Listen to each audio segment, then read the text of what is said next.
करते करते अभ्यास के जरे मति होते सुजान रसरी आवते जावत सील पे परते निशान।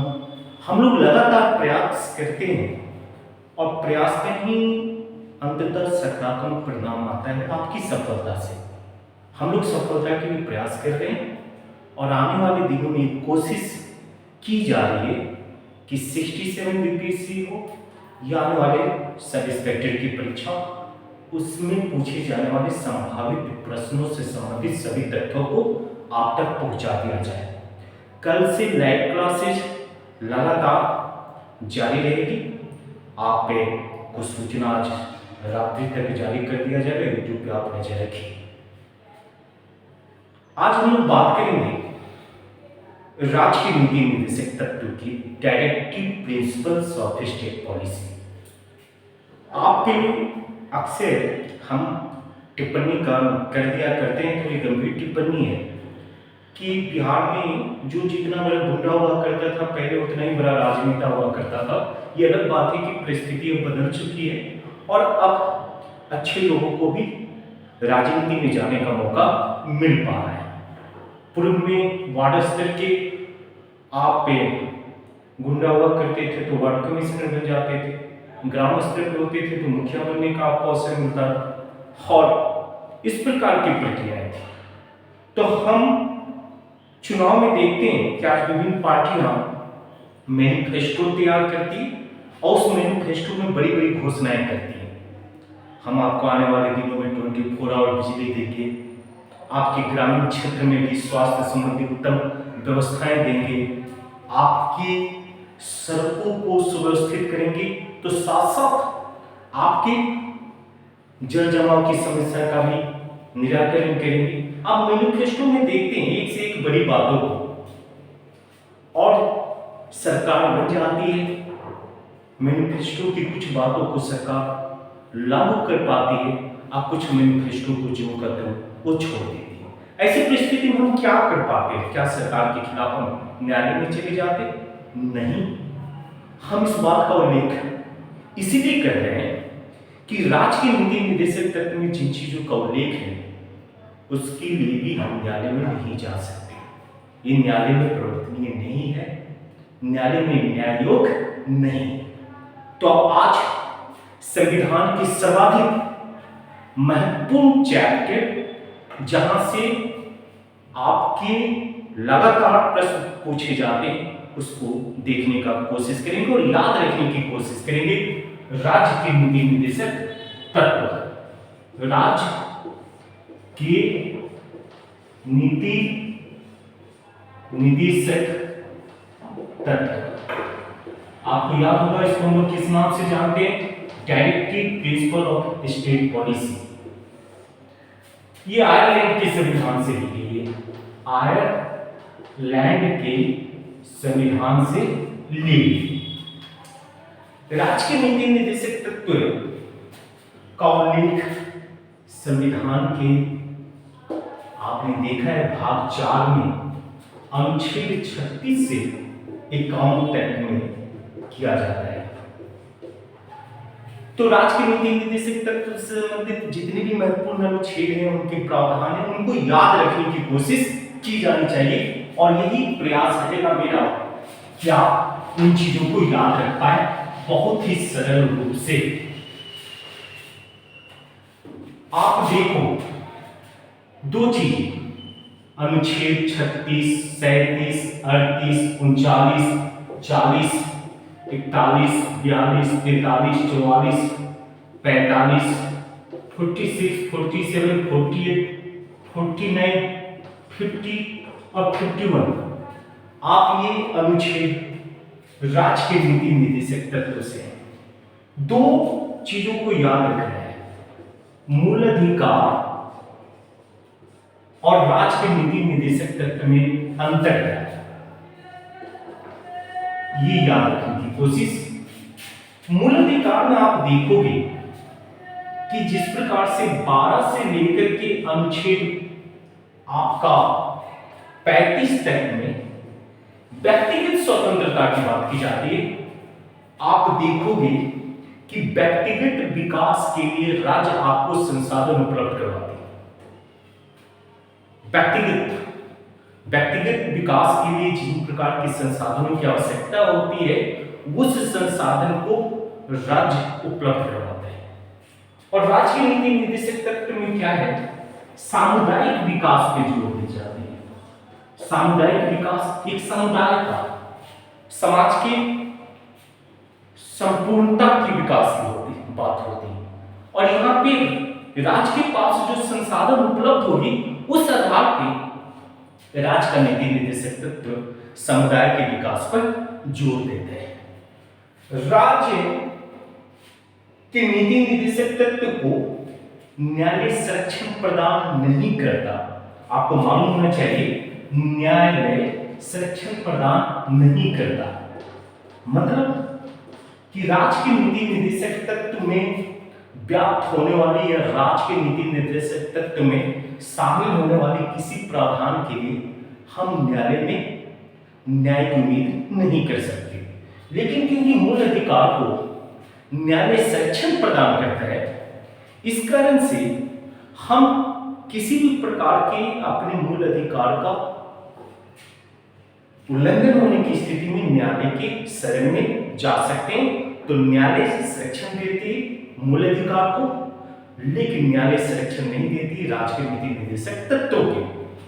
तो यहाँ पे इन दो चीजों को याद रखना है, जो आपके राज्य के नीति निर्देशक तत्व के अनुच्छेदों में भी इन चीजों की चर्चा मिलेगी। अनुच्छेद 36, अनुच्छेद 36 में राज्य की परिभाषा है। आप कहोगे कि राज्य की परिभाषा का उल्लेख तो मूल अधिकार में भी देखने को मिलती है, बिल्कुल देखने को मिलती है मूल अधिकार के अनुच्छेद 12 में।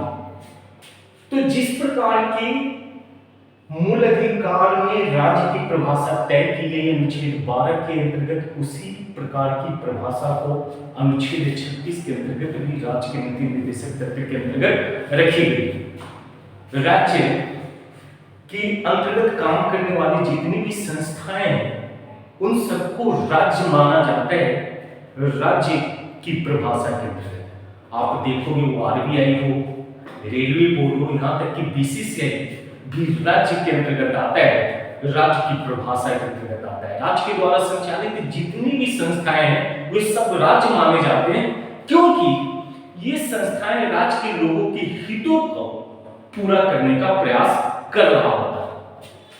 36, अनुच्छेद 37 आपको याद होनी चाहिए। अनुच्छेद 37 में आपसे उम्मीद की जाती है कि अनुच्छेद 37 क्या बोलता है? अनुच्छेद 37 कहता है कि राज्य के नीति निर्देशक तत्व न्यायालय में प्रवर्तनीय नहीं है, अर्थात न्यायालय में न्याय योग्य नहीं है। अब राज्य के नीति निर्देशक तत्व न्यायालय में प्रवर्तनीय नहीं है, लेकिन दूसरी तरफ यह भी बतलाई जा रही है कि राज्य अनुच्छेद 37 के अंतर्गत राज्य के नीति निर्देशित तत्वों को अपने राज्य में लागू करने का प्रयास करेगा। अमूमन क्योंकि लोकतंत्र है, लोकतंत्र में लोगों की वोट काफी महत्वपूर्ण होती है और लोक लुभावन चीजों को रखने की कोशिश हमेशा राजनीतिक पार्टियों के द्वारा किया जाता है। तो इस कारण से भी सरकार जो होती है राज्य के नीति निर्देशक तत्वों को लागू करने पे मजबूर होती है। लेकिन अनुच्छेद 37 के अंतर्गत न्यायालय में यह न्याय योग्य नहीं है, इस चीज को याद रखिए। अनुच्छेद 38, अनुच्छेद 38 में 3 प्रकार की बातें होती हैं। आपको याद होना चाहिए कि अनुच्छेद 38 में आपको 3 चीजों का उल्लेख है। प्रथम, राज्य के लोक कल्याणकारी बनाने का प्रयास अनुच्छेद 38 के अंतर्गत की जाती है। राज्य के लोक कल्याणकारी और आर्थिक, राजनीतिक और सामाजिक न्याय, अब राज्य के नीति निर्देशक तत्व के अंतर्गत अनुच्छेद 38 के अंतर्गत ये प्रयास किया जाता है कि राज्य उस प्रकार की व्यवस्थाओं को अपने राज्य में लागू करे जिससे राज्य में रहने वाले लोगों को राजनीतिक, सामाजिक और आर्थिक न्याय प्राप्त हो पाए। ये तीन हम आपके एग्जामिनेशन में पूछ सकते हैं कि राज्य के नीति निर्देशक तत्व के किस अनुच्छेद में राजनीतिक, सामाजिक और आर्थिक रूप से राज्य को लोक कल्याणकारी बनाने का प्रावधान किया जाना चाहिए या किया जाता है, तब आपको ये बतलाना होगा अनुच्छेद 38। अनुच्छेद 38 के अंतर्गत राज्य के नीति निर्देशक तत्वों को लागू करके राज्य सामाजिक, आर्थिक एवं राजनीतिक रूप से लोक कल्याणकारी राज्य की स्थापना करने का प्रयास करेगा। राज्य में रहने वाले प्रत्येक व्यक्ति को राजनीतिक, आर्थिक और सामाजिक रूप से कल्याणकारी योजनाएं उपलब्ध हो पाए, सभी व्यक्ति विशेष का कल्याण हो, इस तरीके की नीतियों का निर्धारण अनुच्छेद 38 में आपको राज्य के नीति निर्देशक तत्व के अंतर्गत रखेंगे। अनुच्छेद 39 बहुत ही महत्वपूर्ण है। अनुच्छेद 39 याद रखोगे आप। अनुच्छेद 39 के अंतर्गत महत्वपूर्ण पहले पॉइंट आप देखिए, राज्य में स्त्री तथा पुरुषों दोनों के लिए समान रूप से कार्य उपलब्ध होगी। यानी ये नहीं होगा कि लड़कियों के लिए, महिलाओं के लिए कार्य सुनिश्चित नहीं की जाएगी, केवल पुरुषों को काम का अधिकार प्राप्त होगा, नहीं। राज्य अनुच्छेद 39 के अंतर्गत महिला तथा पुरुष दोनों के लिए समान रूप से कार्य उपलब्ध करवाएगा। दूसरा, समान कार्य के लिए समान वेतन सुनिश्चित करवाएगा। यानी अनुच्छेद 39 के अंतर्गत स्त्री तथा पुरुषों में होने वाले विभेद पर प्रतिषेध है। ये नहीं कि पुरुषों के मुकाबले स्त्रियों को ज्यादा वेतन दी जाए या स्त्रियों के मुकाबले या पुरुषों के मुकाबले स्त्रियों को कम वेतन दी जाए। इस तरीके की प्रावधान पूर्व में जो होती थी उसको अनुच्छेद 39 के अंतर्गत समाप्त करें।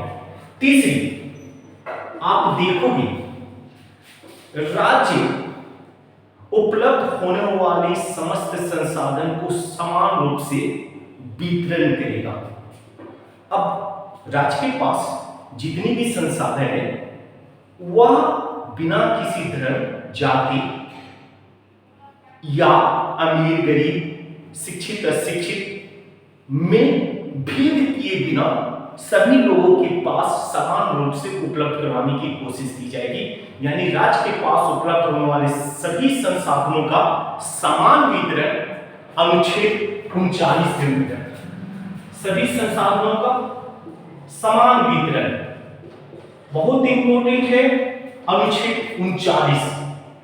फिर आप देखोगे अनुच्छेद 39 कैपिटल से जब भी लिखी जाती है, अनुच्छेद 39 क्लोज ये बड़ी ए है, इसका अर्थ होता है कि संविधान के संशोधन के बाद में जोड़ा गया। मूल संविधान में अगर जिन प्रावधानों का उल्लेख होता है उसको कैपिटल से मेंशन नहीं किया जाता, इस बात को याद रखना है। वो बाद के दिनों में संशोधित करके लागू किए जाने वाले प्रावधानों को ही आप कैपिटल में लिख सकते हैं। तो अनुच्छेद 39 क्लोज ए को याद रखिए, समान न्याय, कमाल की बात है, समान न्याय तथा विधिक सहायता। अब समान न्याय की बात करते हैं आप, तो इसका अर्थ क्या होता है?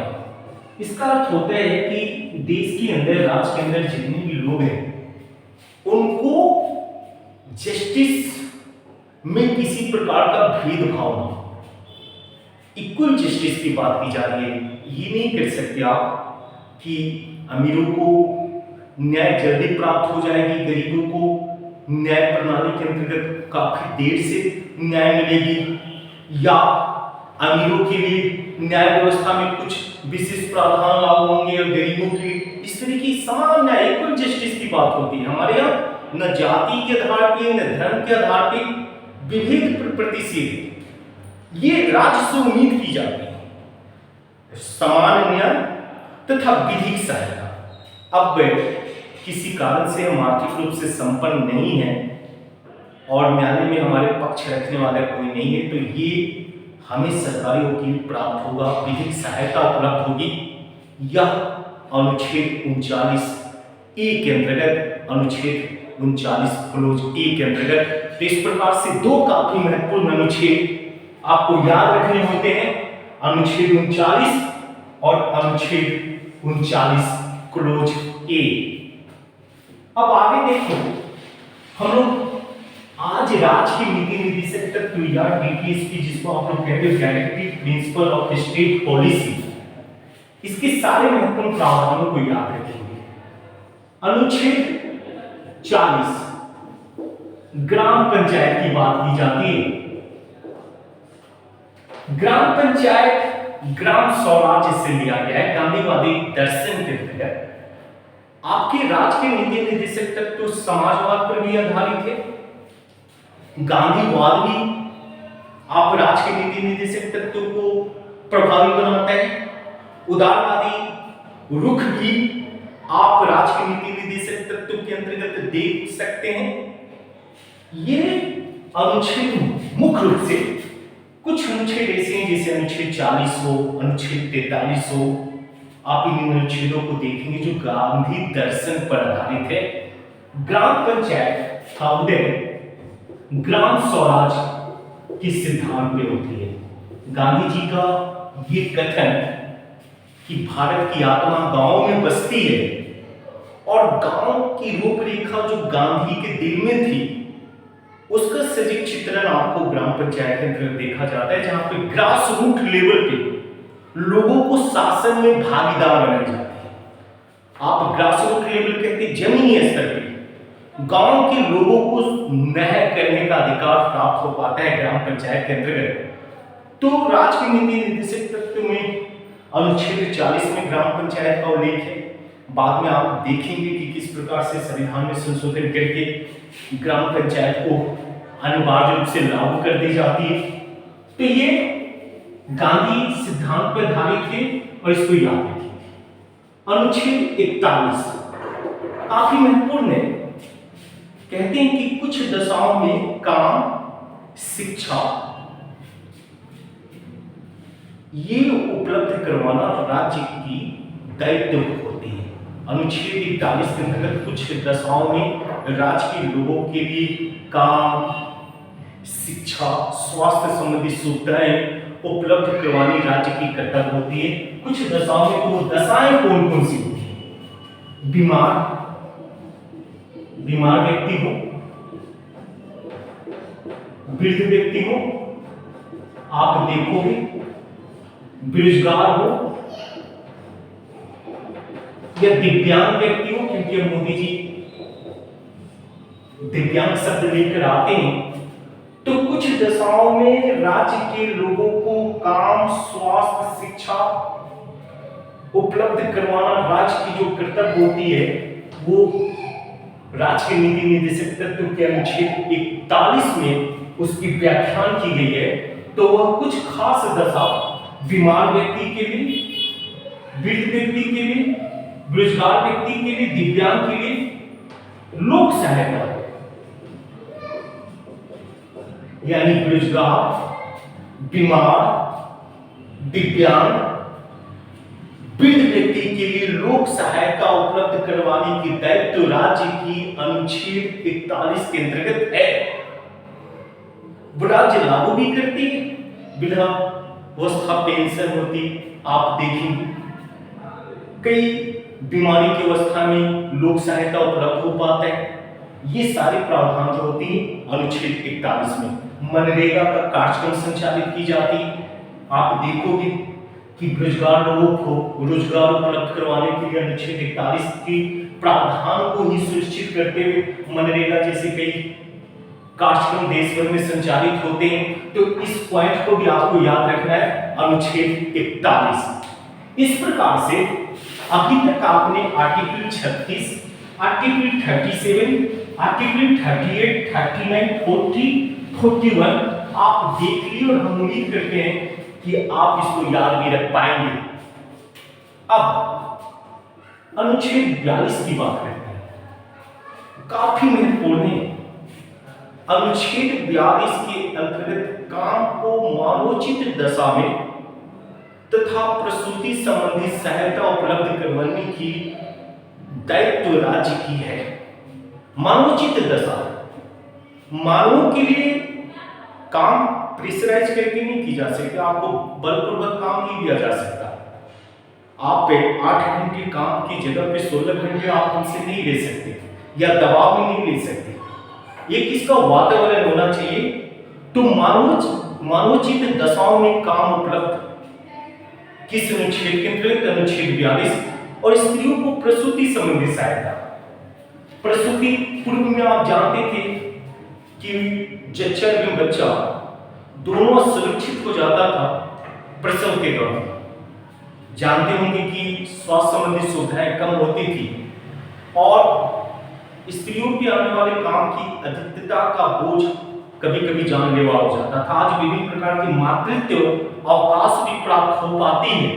आप देखेंगे कि कई सार्वजनिक संस्थाएं या प्राइवेट ऑर्गेनाइजेशन मातृत्व अवकाश घोषित करते हैं, यानी प्रसूति संबंधी सहायता उपलब्ध करवाना राज्य की जो दायित्व होती है, उस दायित्व के अंतर्गत आप अनुच्छेद 42 का उपयोग देखेंगे। 42 में क्या कहा? काम मानवोचित दशा प्लस स्त्रियों को प्रसूति संबंधी सहायता बहुत महत्वपूर्ण है। हम याद करने के लिए आप पर जोर देंगे, हम आपसे सवाल पूछते रहेंगे। अनुच्छेद 43, इस अनुच्छेद में भी आप गांधी दर्शन को देख सकते हैं। क्या है गांधी दर्शन? गांधी जी चरखा उद्योग स्थापित करने का प्रयास करते हैं, सूती वस्त्र वगैरह काटने और उन चीजों को बढ़ावा देने का प्रयास कर रहे थे। वो दर्शन यहाँ भी देखेंगे। कर्मकार के लिए, दस्तकार के लिए रोजगार उपलब्ध करवाना तथा उद्योगों में उनकी प्रतिनिधियों को शामिल करना। अनुच्छेद 43 और अनुच्छेद 43 क्लोज ए, याद कीजिएगा 43 क्लोज ए, ये दो अलग। 43 के अंतर्गत कर्मकार जो काम करते हैं, छोटे छोटे दस्तकार जैसे छोटे हाथ से काम करने वाले जो लोग हैं, उनको आप उनके लिए रोजगार उपलब्ध करवाना, उनके निर्वाह के लिए समुचित संसाधन उपलब्ध करवाना, ये राज्य की दायित्व होती है। और साथ साथ आर्टिकल 43 क्लोज ए में मेंशन है कि इनको प्रतिनिधि आप देंगे, यानी उद्योगों में कर्मकार दस्तकारों का एक प्रतिनिधि मंडल भी शामिल रहेगा।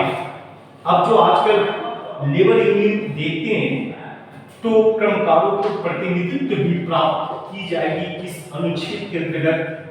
तो आर्टिकल 43 क्लोज ए के अंतर्गत उद्योगों में मजदूर यूनियन जो होती है, मजदूरों को जो शामिल किया जाता है प्रतिनिधि के रूप में, वह अनुच्छेद 43 क्लोज ए के अंतर्गत। अब हम लोग बात कर लें अनुच्छेद 44।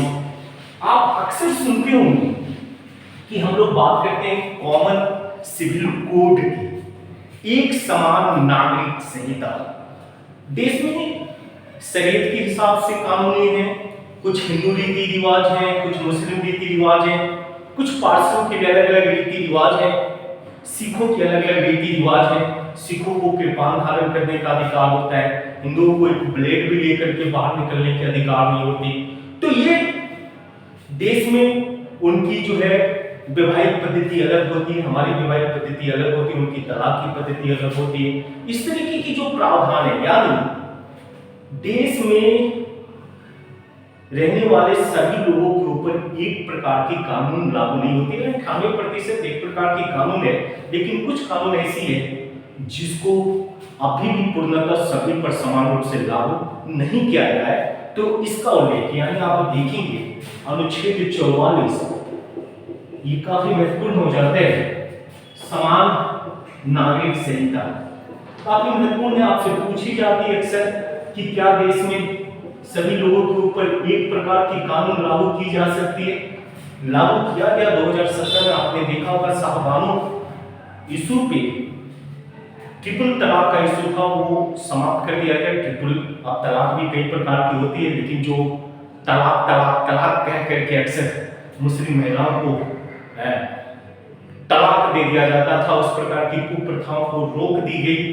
ये शरीयत के विरुद्ध मुस्लिम पैरोकारों ने बतलाया कि ये हमारे मामले में हस्तक्षेप की जा रही है सरकार के द्वारा, लेकिन एक प्रयास है कि अनुच्छेद 44 को पूर्णतः लागू कर दी जाए। आने वाले दिनों में कोई सरकार ऐसी भी हो सकती है जो इस देश में हिंदू मुस्लिम सिख ईसाई सभी के ऊपर एक प्रकार के कानून को लागू कर दे। वो शरीयत वह आपके रंग रूप वेशभूषा विवाह पद्धति सभी पद्धतियों पर एक समान से भी लागू हो सकती है, लेकिन एक समान नागरिक संहिता या कॉमन सिविल कोड की उल्लेख भारतीय संविधान के राज्य के नीति निर्देशक तत्व के अनुच्छेद 44 में की जाती है, याद रखेंगे। अनुच्छेद 45, अनुच्छेद 45 में आपको याद होगा क्या है, तो अनुच्छेद 45 में 6 वर्ष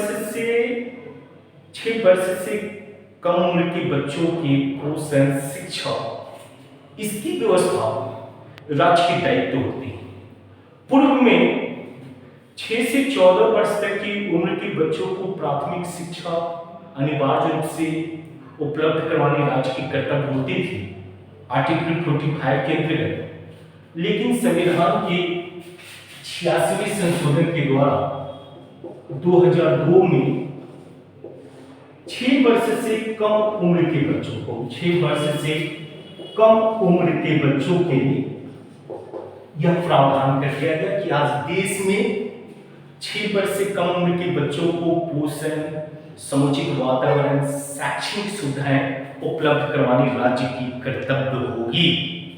और 6 से 14 वर्ष के 6 से कम वर्ष के यानी 6 से कम उम्र वाले सभी बच्चों को पोषण और शैक्षणिक सुविधाएं उपलब्ध करवाना राज्य का कर्तव्य होता है। संविधान में 86वें संशोधन के उपरांत इसे 2002 में लागू कर दिया, इसको याद रखिए। 45 उसके बाद हम लोग बात कर लेते हैं अनुच्छेद 46 में काफी महत्वपूर्ण है अनुच्छेद 46। इसमें शेड्यूल कास्ट शेड्यूल ट्राइब्स एवं अन्य आर्थिक एवं शैक्षणिक तथा सामाजिक रूप से पिछड़े हुए लोगों के लिए आर्थिक शैक्षणिक विशेष प्रावधान करने की दायित्व राज्य की बताएगी। आज आप कह सकते हैं कि जो कमजोर किसी कारण से शैक्षणिक एवं आर्थिक रूप से और सामाजिक रूप से राज्य में पिछड़ जाते हैं, उन लोगों के उत्थान के लिए कुछ समुचित संसाधनों का उपयोग राज्य कर सकती है। राज्य की नीति निर्देशक तत्व के अंतर्गत राज्य का ये दायित्व बनता है कि शेड्यूल कास्ट शेड्यूल कैस्ट एवं अन्य पिछड़े वर्ग के लोगों के लिए एवं अन्य पिछड़े वर्ग के लोगों के लिए शैक्षणिक आर्थिक एवं सामाजिक उत्थान का प्रयास करें, सामाजिक उत्थान के लिए विशेष प्रयास करें। काफी महत्वपूर्ण हो जाती है। इसको आप लोग कभी कभी आरक्षण से भी जोड़ देते हैं, क्योंकि आरक्षण से कई चीजें जोड़ी जाती है। अनुच्छेद 46 राज्य के नीति निर्देशक तत्व के अंतर्गत, फिर आप देखेंगे मूल अधिकार में अनुच्छेद 15 क्लोज 3, 4, फिर अनुच्छेद 16 क्लोज 4, इन सभी प्रावधानों को एक साथ संयुक्त करके आरक्षण का प्रावधान किया गया है। तो राज्य के नीति निर्देशक तत्व के अंतर्गत जो अनुच्छेद 46 है उसमें ये प्रावधान है कि अनुसूचित जाति, अनुसूचित जनजाति एवं अन्य कमजोर वर्ग के शैक्षणिक, सामाजिक एवं आर्थिक उत्थान के लिए राज्य विशेष प्रयास करेगी। तो ये 46 के अंतर्गत विशेष प्रयास करना राज्य की दायित्व होती है। बंद कर दो लाइट। अब हम लोग बात करेंगे 46 नंबर अनुच्छेद के बाद आर्टिकल नंबर 47 में किन चीजों का उल्लेख है। आर्टिकल 47 आपसे ये कहता है कि राज्य का ये दायित्व है कि वे राज्य के लोगों के जीवन स्तर, स्वास्थ्य एवं पोषाहार स्तर में वृद्धि करें। क्या समझ में आई आपको? स्वास्थ्य, प्रत्येक व्यक्ति की स्वास्थ्य काफी महत्वपूर्ण है। पोषाहार स्तर को ऊंचा करना है और जीवन स्तर, लिविंग जो आपका स्टैंडर्ड होता है उसको ऊंचा करने का प्रयास प्रत्येक राज्य की ये दायित्व होती है। अब आप पोषाहार स्तर के लिए अक्सर सुनते होंगे आंगनबाड़ी केंद्रों में विभिन्न प्रकार की आयरन वगैरह की गोलियां मुफ्त में दी जाती है। कभी आप देखेंगे सोयाबीन बांटा जा रहा है, कभी कभी आयरन की गोलियां बांटी जा रही है। इसके माध्यम से प्रयास की जा रही है कि कुपोषित बच्चों को भी विकसित होने का प्रयास हो। तो पोषाहार स्तर को ऊंचा करना है, स्वास्थ्य संबंधी सुविधाएं बहाल करनी है, जीवन स्तर को ऊंचा करने का हर संभव प्रयास करना है। और आपको याद होनी चाहिए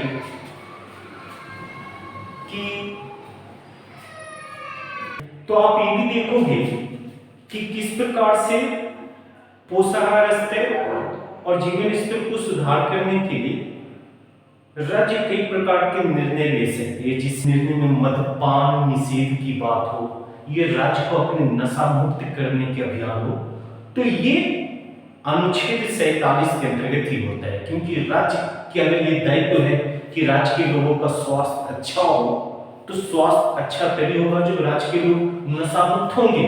और उस नशा मुक्त करने के प्रयास में ही राज्य कई प्रकार के प्रतिबंध लगाती है, जिसमें आपने बिहार में खुद महसूस किया है कि हमारे यहाँ शराब पे प्रतिबंध लगा दिए हैं और विभिन्न प्रकार के नशा पर भी प्रतिबंध है।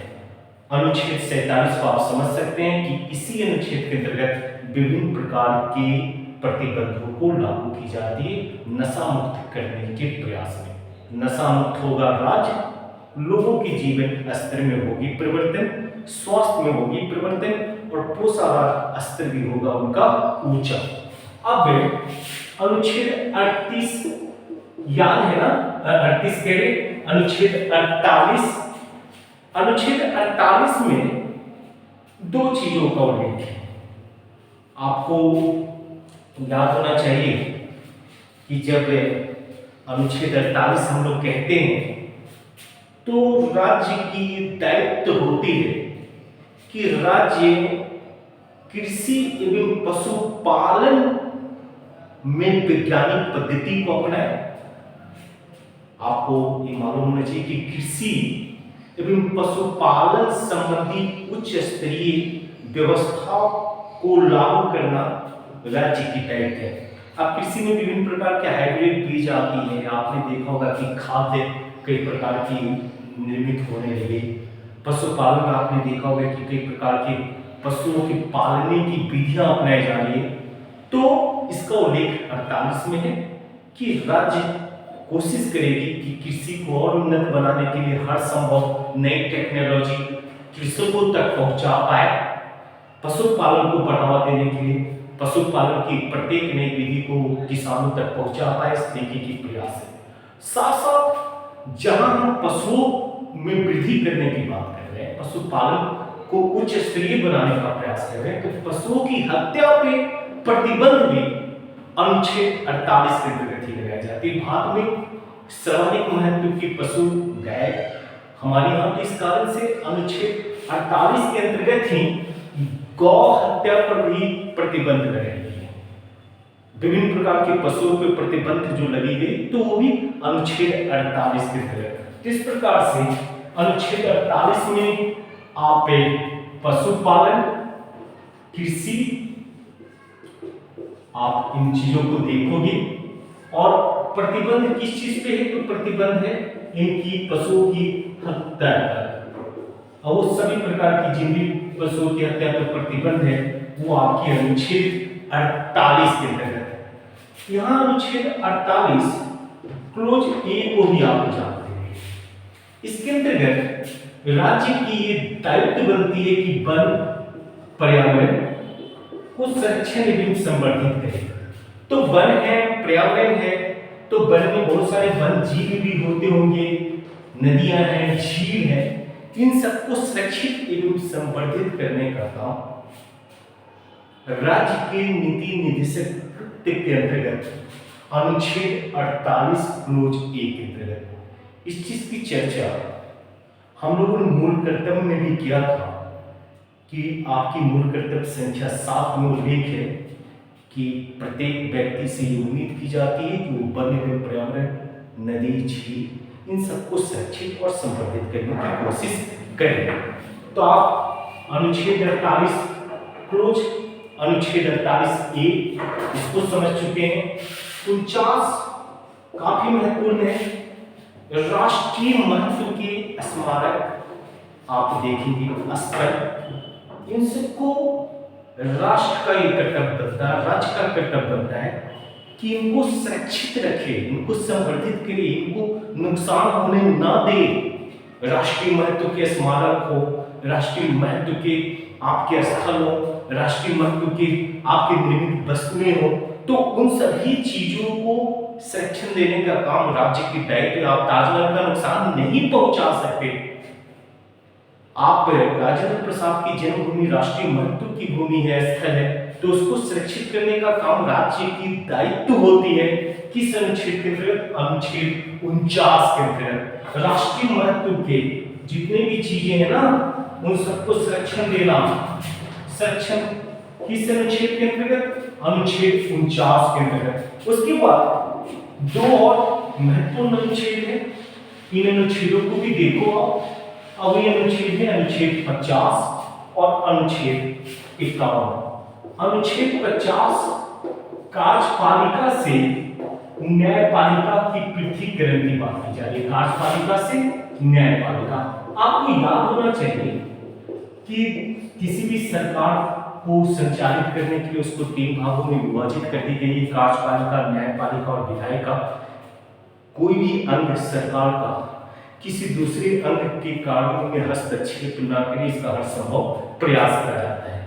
अनुच्छेद 50 में वही प्रयास की गई है कि न न्यायपालिका कार्यपालिका के कार्यों में हस्तक्षेप करे, न कार्यपालिका न्यायपालिका के कार्यों में हस्तक्षेप करे, संतुलन की स्थिति रह पाए। क्योंकि आपको मालूम है कि सरकार के अगर अंग की बात की जाए तो हम लोग एक पुस्तक पढ़ते हैं मोंटेस्क्यू की द सेपरेशन ऑफ पावर, वहां पे सत्ता का विकेंद्रीकरण की बात की जाती है। तो विकेंद्रीकरण में कई अंग बनाए गए हैं, तो उस अंग को अलग अलग अंगों को अलग अलग अधिकार है। इस कारण से अनुच्छेद 50 जो है आपको राज्य ये उम्मीद करती है कि कार्यपालिका और न्यायपालिका दोनों का पृथकीकरण हर संभव रह पाए। अनुच्छेद 51, अनुच्छेद 51 अंतरराष्ट्रीय शांति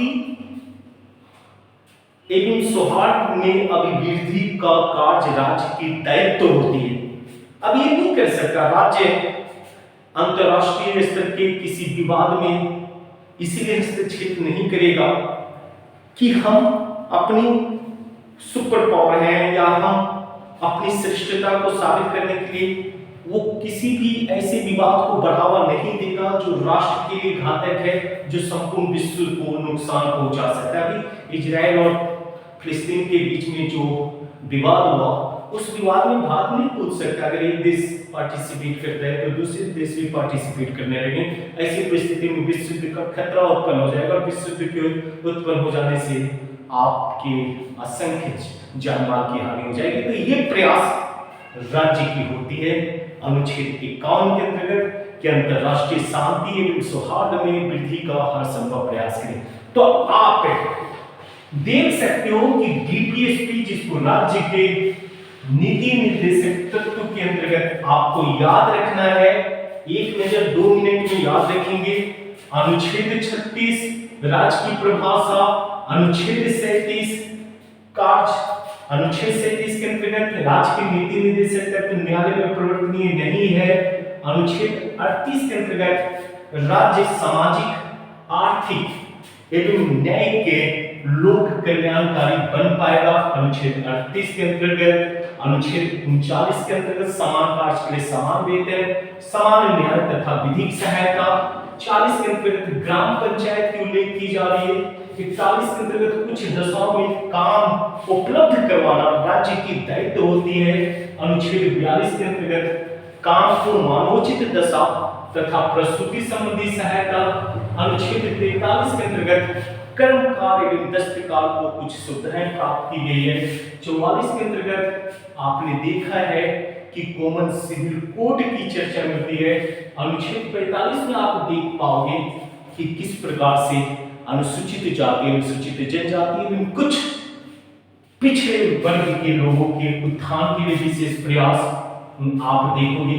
आर्टिकल नंबर 46 में इस चीज की उल्लेख मिलती है। 45 में आप देखेंगे कि किस प्रकार से 6 वर्ष से कम उम्र के बच्चों के लिए आपकी विशेष प्रयास की जाएगी राज्य के द्वारा। 47 के अंतर्गत आपने सुन रखा है कि पोषाहार स्तर, जीवन स्तर, स्वास्थ्य को बेहतर बनाने की दायित्व राज्य की होती है। 48 के अंतर्गत आपने देखा है कि पशुपालन में कृषि पे जोर है, वन एवं पर्यावरण पे जोर है। 49 के अंतर्गत आपने देखा कि राष्ट्रीय महत्व एवं स्मारक, और 50 में कार्यपालिका से न्यायपालिका का पृथक्करण, और अनुच्छेद 51 में अंतरराष्ट्रीय शांति एवं सुरक्षा में अभिवृद्धि की दायित्व राज्य की। उम्मीद करते हैं कि आप इस वीडियो को देखेंगे और सारे पॉइंट को याद रख पाएंगे। हम लोग कल से शुरू करने जा रहे हैं लाइव क्लासेस। आप खूब शेयर कीजिए और वे सारे बच्चों को एक साथ जोड़ने का प्रयास कीजिए जो आने वाले बीपीएससी और सब इंस्पेक्टर में गौरव स्थापित करने चाहते हैं, अपने सफलता को प्राप्त। जय हिंद, वंदे मातरम।